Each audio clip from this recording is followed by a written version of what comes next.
Live देख रहे हैं। मैं हूं आपके साथ श्वेता। मोकामा में गंगा उद्भव योजना के तहत किसानों की जमीन सरकार द्वारा ली जा रही है, जिसका उचित मुआवजा किसानों को नहीं मिल पा रहा है। इस समस्या को लेकर किसानों ने कई बार सरकार से गुहार लगाई है।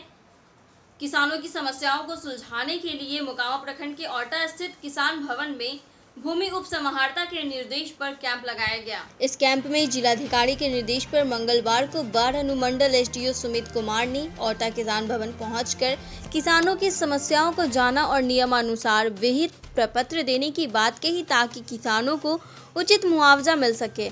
उन्होंने कहा कि कैंप में किसानों ने हमारी बात सुनी और उनको सभी प्रक्रिया के बारे में अवगत कराया गया। किसान भी संतोषजनक पाए गए। यह कैंप अभी 23 जून तक चलाया जाएगा, जिसके अंतर्गत चिंतामणि चक, घुसपड़ी आदि जगहों पर कैंप लगाया जाएगा। गंगा उद्भव योजना सरकार की इमरजेंसी योजना है, जिसे हमें नियत समय में पूरा करवाना है, ताकि नालंदा सहित अन्य जिलों को भी गंगा का जल नसीब हो सके। इस योजना के बारे में ज़्यादा जानकारी देते हुए उन्होंने कहा कि यह योजना बरसात के समय में जब गंगा नदी का पानी भर जाता है और पानी समुद्र में जाकर बर्बाद होता है, वह बर्बाद न हो, उसी पानी को हम अन्य जिलों तक पहुंचाएंगे। इससे किसी भी प्रकार की समस्या नहीं होगी। आगे चलकर इस योजना के तहत कई लोगों को रोजगार भी मिल सकता है। आज मतौटा ग्राम किसान भवन आने का खास मकसद यहाँ पे जिला पदाधिकारी के आदेशानुसार भूअर्जन की तरफ से वैसे किसानों का जिनका ज़मीन गंगा उद्भव योजना में जा रहा है, तो हम लोग का मकसद था कि किसानों के घर पर हम लोग पहुँच करके उनकी समस्याओं को सुना जाए और जो नियमानुसार जो एक विहित प्रपत्र है, विहित प्रपत्र सभी किसानों को दे करके उसको प्राप्त किया जाए, और ताकि किसानों को सही तरीके से सही जो मुआवजा है उसका भुगतान किया जा सके। इसी मकसद से आज भूमि सुधार उप समाहर्ता के नेतृत्व में आज औटा ग्राम में लगाया गया था, कैंप लगाया गया है। सभी किसानों से हमारी भी बात हुई है, सभी किसानों को हमने प्रक्रिया भी बताया है। किसान काफ़ी संतुष्ट थे। और इसके बाद घोसवरी में भी लगेगा, चिंतामन चक में भी लगेगा।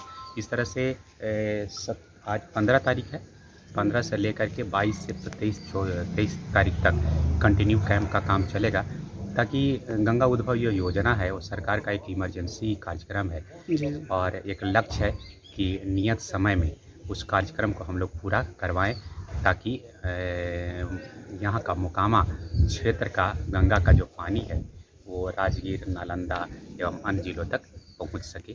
इसी लक्ष्य को हम लोग ध्यान में रख करके यहाँ पर आज कैंप का आयोजन किए थे।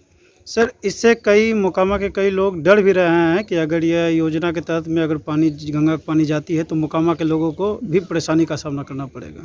जैसे हम जानना भी चाहेंगे कि कौन सा परेशानी होगा। ये तो ज़मीन के नीचे से अंडरग्राउंड वाटर जी जाएगा, और सबसे बड़ी खासियत ये है कि गंगा नदी से जो पानी लिया जाएगा वो वर्षा ऋतु में जब गंगा का जलस्तर बढ़ जाता है, जो बड़े पैमाने पर पानी हमारा गंगा का है वो समुद्र में चला जाता है बांग्लादेश से होते हुए जी।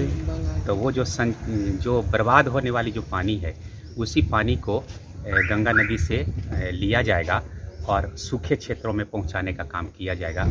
इससे किसी को कोई हानि नहीं होगी, बल्कि यहाँ के लोगों को कई तरह के रोज़गार भी मिल सकते हैं। और आने वाले समय में आप तो जानते हैं कि मोकामा का जो क्षेत्र है वो इंडस्ट्रियल एरिया है जी। और हम समझते हैं कि सरकार का इस पर पूरा ध्यान है। जो भी प्रोजेक्ट यहाँ पर चल रही है, आप देखेंगे कि पटना का अधिकांश प्रोजेक्ट मोकामा में ही चल रहा है जी।